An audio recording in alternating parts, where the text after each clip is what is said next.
Okay, so today was my first experience ordering Domino's pizza, do-MEE-nos, in Germany.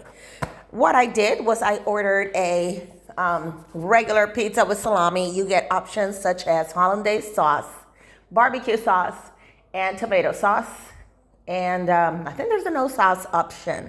I'm not sure. But anyway, I just ordered a regular pepperoni, cheese, whatever, salami, and Kassen, and I did order for a second helping, and I did order a garlic crust. Now, sorry for this. I just ate a slice. This one I kind of like, I had to leave it behind. Okay, so as you see, there's the salami, there's the cheese. It's very nice.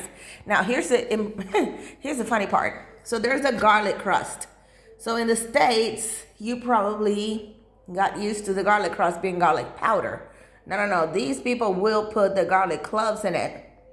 And I'm telling you this because I had to remove so many out of my mouth because in my years in the States, and I've lived in 3-4 different states, north and south, I never ever had real garlic in any of my pizzas.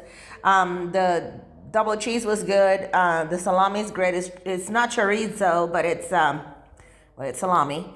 And it's very nice. It's just that honestly, with all that garlic and all that stuff, I'm still feeling it in my mouth. I think you would probably end up just eating one slice, and this should be more than enough. So I'm gonna have this for the rest of my week or next couple of days. It costs around, I would say $28 for 4 desserts that I ordered because I'm going to a party and I didn't know nothing else is open in Germany on Sundays. So there it is. That's the garlic again. Very, very evident. I'm still feeling it. I'm gonna have to brush my teeth for the 4th time, but it wasn't bad. It really was not bad. What was that? That's like a piece of something. Okay. Yeah. So that's it.